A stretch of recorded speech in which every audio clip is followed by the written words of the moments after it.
Nung nalaman ko nandito kayo, syempre pumunta ako dito. Ah. Sir, ready? Gora? Go? Wait lang. Sir, can we just get your reaction? Yesterday, naglabas ako maglalabas ng subpoena ang House Committee for SALN of VP Sara. Ano po magiging response dito ng Office of the Ombudsman? It's part of the constitutional process that we have. It's the legal process. And we just abide by the rules and the law when it comes to impeachment proceedings. Susunod lang tayo sa batas. Sir, kamusta na po yung mga reklamo kay Vice President Sara dito po sa Office of the Ombudsman? Umaandar naman ang investigasyon.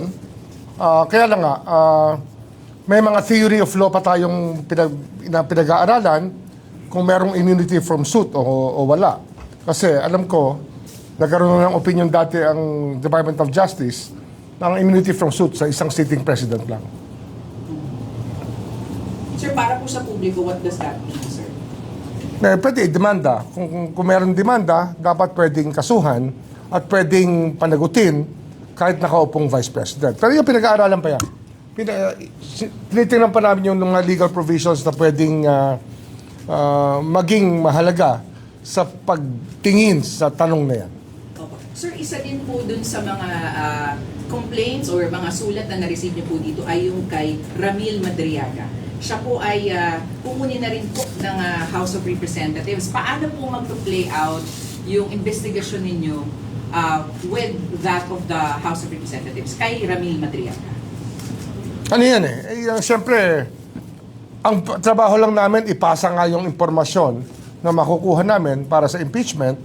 Kasi yun nga, bumisita sa amin at nakipag-usap sa amin yung Senior Deputy Speaker para humingi ng tulong tungkol dito. At kami naman, bilang Office of the Ombudsman at bilang Ombudsman, tungkulin namin na gampanan ito mga hinihingi sa ating tulong na iba't ibang ahensya ng gobyerno. Isa na dyan ang Kongreso. Dahil sinusunod natin ang proseso ng batas na impeachment lamang ang paraan para panagutin ang isang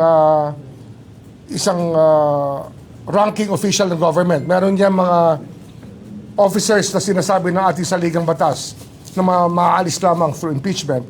At andyan ang Presidente, ang Vice President, yung mga constitutional commissions, members of constitutional commissions like COMELEC and COA at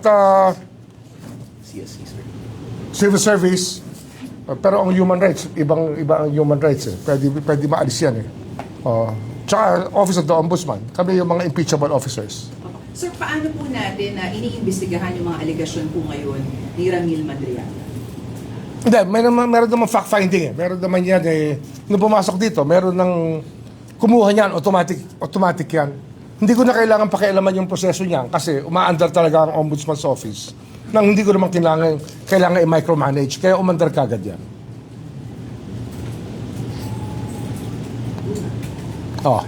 Tanong? Sir, yung sa SALN, anytime ready yun na isabit na ng Ombudsman sa Congress po? Siyempre, kailangan yon.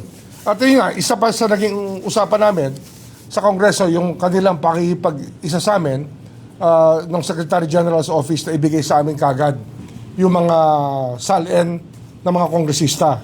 At binalaan ko rin sila na pag hindi sila susunod sa aming request, ay mananagot sila sa Office of the Ombudsman. Sapagkat kahit na hiwalay ang patakaran ng Kongreso, sila po ay gumagana pa rin ng katungkulan na dapat tumutulong sa Office of the Ombudsman. At pananagutin ko sila pag hindi sila nakipag-isa sa amin sa aming mga hinihiling na impormasyon. Sir, yung impeachment proceedings versus VP Sara sa Kongreso is a political process kung may tuturing po.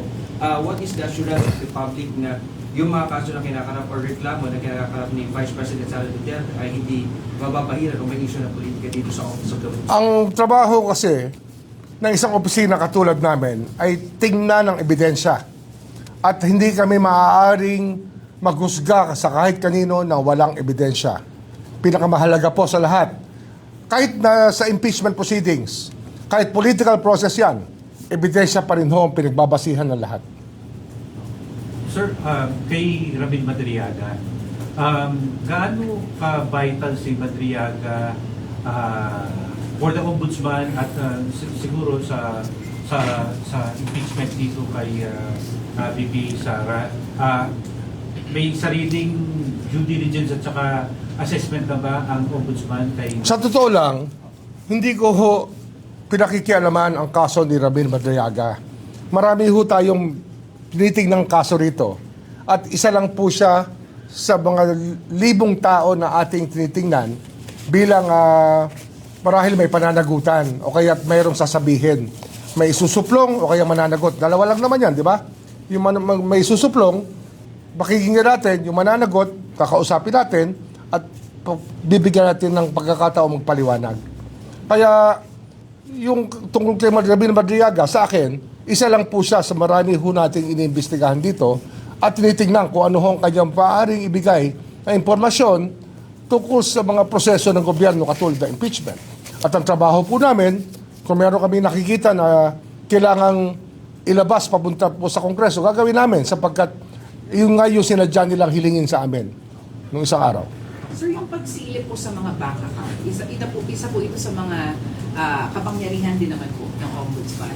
Nakikita na po ba natin yung pagsilip sa mga bank account? Ngayon kasi, Vice President Sara? ang pagsilip ng bank accounts, talagang isa po yan sa isang paraan po yan para managot ang kawani ng gobyerno sa corruption. At wala hong exempted dyan kapag meron pong nakitang dahilan upang silipin ang isang bank account. Siyempre, may mga problema lang po tayo sa pagganap ng mga tungkulin na ibang tao, katulad po ng council mismo at nung executive director ng AMLA at ng AMLA mismo. Kaya yan po ay inaayos natin na kausapin para mabigay sa atin yung mga impormasyon na kinakailangan para mapanagot natin yung mga tiwaling opisyal ng gobyerno. Yun lang po yun. Mahalaga po yung mga bank account na yan sapagkat dyan po natin makikita kung meron pong tinatagong pera o kaya ang pera ay pinaiikot sa iba't ibang paraan upang magamit ang pera na hindi naman dapat hawak ng isang tao na malamang ay kinupit lamang sa kaban ng bayan. Gaano ka-importante po yung trabaho na ginagampanan na yun ng AMLAC sa paghabol po natin sa mga tiwali? Napakahalaga po niyan. At ngayon ko lang ho nakita na minsan, meron talaga mabigat na kalaban ang batas pagdating dyan. Kaya nga, gusto ko silang kausapin muli itong AMLA tungkol sa pagtupad nila sa kanilang katungkulan. Sapagkat, alam nyo naman, hindi dapat banking industry ang kanilang pinangangalagaan, kundi yung mga pag-violate ng batas ng mga kawani ng gobyerno. Kasi ang trabaho naman namin talaga, corruption, anti-corruption, di ba? And they are the necessary office, the office that gives us the most information. If they will not come up with it, then we have a problem as a country. Hindi ho nila pwedeng blankohin ang katanungan ng Office of the Ombudsman. Dapat gumanap sila, kundi sila mismo ang kakasuhan namin. Ang AMLAC po ay ngayon napapansin kung gaano yung ginagawa ng trabaho nila. Pero for the past few years, tahimik. Parang kapag walang issue, tahimik lang sila. Yun nga yung problema eh. Baka naman yung attitude ng iba dyan ay gusto nilang magkaroon pa rin ng mga kaibigan sa banking industry para doon sila lumipat pag wala na sila sa AMLA. Yun po yung isang problema sa conflict of interest natin eh.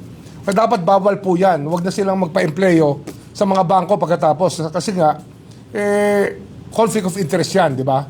Parang ano yan eh. Parang, sabihin natin, isang opisyal ng cabinet papasok sa kumpanya na kanyang pinakikialman nung araw. Ganun po yan. Dapat wag sila ganun. Hindi ho dapat nila ginagawa yun. Sir Evan Alvarez po from UNTV. Meron po bang updates from flood control cases na hinahawakan po natin? Dapat din yung i-share sa ngayon. Meron po ba tayong developments? Tuloy-tuloy lang kami. Araw-araw nandito kami. Araw-araw kinakausap namin yung mga kailangan kausapin. Nag-case meeting kami. Every day, not every working day. Minsan pati holiday nag-uusap-usap kami. Pero may mga bagay kasi, kagaya niyan, kung update sa flood cases, hintayin na lang natin pag na-file na bago namin sabihin sa inyo yung mga bagay-bagay na bumabalot sa isang pagkilos ng Office of the Ombudsman. Kaya lang, natutunan tayo Pagka tinanong tayo ng speculative question, mamaya, kami mismo yung pananagutin tungkol sa aming sinabi. Kaya hindi nyo na ako makukunan ng ngayong mga impormasyon kung hindi rin naman tagos sa katotohanan. Pero ba inaabangan po ba tayo? Na Marami yan. Maraming susunod yan. Itong tag-init, iinit. Sir, bago mag-uwi, Kaya na, ano tawag doon? Soundbite. Ngayong tag-init, iinit. Sinasabi ko sa inyo. bago mag-Holy Week, sir, are we expecting anything? Hindi ko masasabi. Wala akong sasabihin ganyan. Basta itong tag-init, iinit talaga. Okay? Sige, salamat. Tama na yun.